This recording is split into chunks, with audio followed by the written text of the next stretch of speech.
जय माता दी दोस्तों, ओम नमः शिवाय। आज सावन मास की अमावस्या तिथि है। आज के दिन अमावस्या व्रत की कथाओं को सुनना बहुत ही शुभकारी और फलदायक माना जाता है। जो कोई भी आज के दिन पीपल माता को सींचता है और उनकी कथा को सुनता है, वह सभी सुखों को प्राप्त करता है, उसके सभी विघ्नों का नाश होता है। आज के दिन हम सभी भक्तजन पीपल पथवारी माता की कथा को सुनेंगे। साथ ही में अमावस्या की कथा, जिसे हरियाली अमावस्या भी कहा जाता है, उसकी कथा का भी श्रवण करेंगे। ये कथा बहुत ही पुण्यमयी है। आप सभी इस कथा को पूरा ज़रूर सुनिएगा। तो आइए कथा को शुरू करते हैं। प्रेम से बोलिए पीपल पथवारी माता की जय हो। प्राचीन काल में एक गुजरी थी। उसने अपनी बहू से कहा कि तू दूध दही बेचा। तो वह दूध दही बेचने गई। कार्तिक का महीना था। वहाँ पर सब औरतें पीपल सींचने आती थीं। तो वह भी बैठ गई और बाकी औरतों से पूछने लगी कि तुम यह क्या कर रही हो। तो औरतें बोली कि हम तो पीपल की पथवारी सींच रही हैं। तो उसने पूछा, इससे क्या होता है? औरतों ने जवाब दिया कि इसके करने से अन्य धन मिलता है, वर्षों का बिछड़ा हुआ पति मिलता है। उस गुजरी ने कहा कि तुम तो पानी सींच रही हो, मैं तो दूध दही से सींचूंगी। उसकी सास रोज कहती कि तू दूध दही बेचकर पैसे लाकर दे। तो उसने कहा, जब कार्तिक का महीना पूरा हो जाएगा तब मैं लाकर दूंगी। और कार्तिक का महीना पूरा हो गया। पूनम के दिन गुजरी ने पीपल पथवारी माता के पास धरना लेकर बैठ गई। पीपल ने पूछा कि तू यहाँ क्यों बैठी है? उसने कहा, मेरी सास दूध दही के पैसे मांगेगी। तो पीपल ने कहा, मेरे पास पैसे नहीं है, यह पत्थर डंडे पान पत्ते पड़े हैं, वह ले जा और गुल्लक में रख देना। जब सास ने पूछा, पैसे लाई है? तो गुजरी ने कहा, मैंने पैसे गुल्लक में रखे हैं। तब सास ने गुल्लक खोलकर देखी तो सास देखती रह गई कि उसमें हीरे मोती जगमगा रहे हैं। पत्थर डंडे और पत्तों का धन हो गया था। सास बोली कि बहू, इतना पैसा कहाँ से लाई? तो बहू ने आकर देखा तो बहुत धन पड़ा था। तब गुजरी ने कहा, सासू जी, मैंने तो 1 महीने दूध दही से पीपल पथवारी को सींचा था और मैंने उससे धन मांगा था। तो उन्होंने मुझे पत्थर डंडे और पत्ते दिए थे, जो मैंने गुल्लक में रख दिए थे, और वह हीरे मोती हो गए हैं। तब सासू जी ने कहा कि अब की बार मैं भी पथवारी माता को सींचूंगी। सास दूध दही तो बेच आती थी और हांडी धोकर पीपल पथवारी में रखाती थी और बहू से कहती थी कि तू मेरे से पैसे मांग। तो बहू ने कहा कि कभी बहू भी सास से पैसे मांगती है? तो सास बोली कि तू मेरे से पैसे मांग। तो बहू ने सास से दूध दही के पैसे मांगे।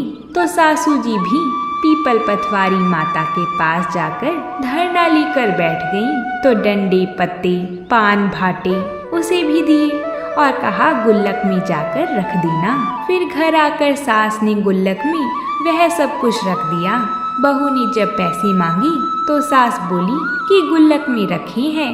फिर बहू ने गुल्लक खोलकर देखी तो उसमें कीड़े मकोड़े चल रहे थे।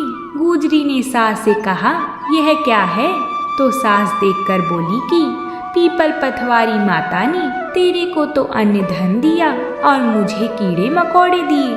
तब सब बोले कि बहू तो सच से सींचती थी और सासू जी तुम तो धन की भूख से सींचती थी। इसलिए हे पथवारी माता, जैसे बहू को दिया वैसा सबको देना और जैसा सासू जी को दिया वैसा किसी को मत देना।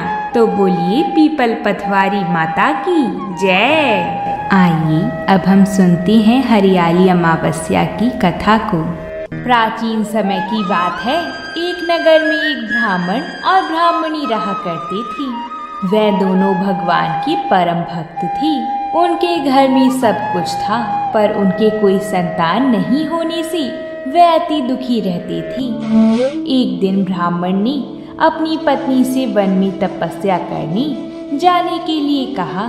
तब वह ब्राह्मण भगवान पर भरोसा करके वन में चला गया। जंगल में जाकर तप करने लगा। बहुत वर्ष बीत गए।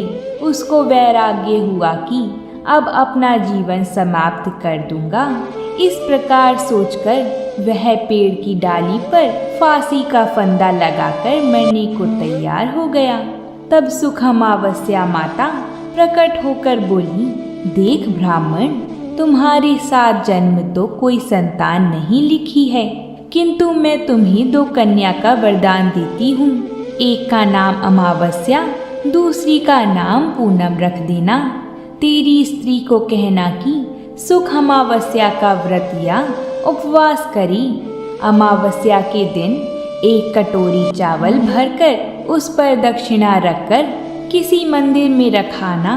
फिर 1 कटोरी चावल सहित दान करते रहना। ऐसा 1 साल तक करना। ब्राह्मण घर आया और उसने सभी घटना अपनी पत्नी को बताई और अमावस्या के दिन ब्राह्मणी ने अमावस्या का व्रत रखा। कुछ समय बाद उसको 2 कन्या हुई। तब उसने एक का नाम अमावस्या व दूसरी का नाम पूनम रख दिया। वह दोनों कन्या धीरे धीरे बड़ी होने पर उनका विवाह करा दिया गया।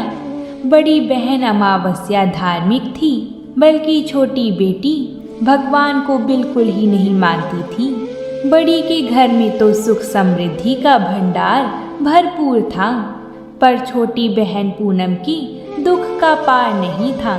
जब बड़ी बहन अमावस को छोटी के बारे में सब मालूम हुआ कि उसकी बहन दुखी है, तब बड़ी बहन अमावस्या ढेर सारा अनाज लेकर छोटी बहन के घर गई और उसे कहा, बहन पूनम, सुख अमावस्या का व्रत तुम भी करो और पूजा करके उपवास करो, जिससे तुम्हारे घर में सुख समृद्धि का भंडार भरा रहेगा। 1 साल तक चावल का कटोरा भरकर साथ में दक्षिणा दान करना। तब अपनी बड़ी बहन की बात मानकर पूनम ने भी ऐसा ही किया। कुछ दिनों बाद उसके भी घर में धन धान्य और संतान की प्राप्ति हुई। इस प्रकार जो कोई भी अमावस्या का व्रत आदि विधि पूर्वक करता है, उसके घर में सुख समृद्धि का भंडार भगवान शिव की कृपा से प्राप्त होता है।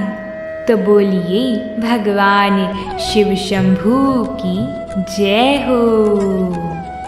अगर आप सभी को हमारी कथाएं पसंद आती हों तो वीडियो को लाइक ज़रूर करें, साथ ही चैनल को सब्सक्राइब भी ज़रूर करें, ताकि आपको ऐसी ही कथाएं रोज मिल सकें। प्रेम से बोलिए जय माता दी।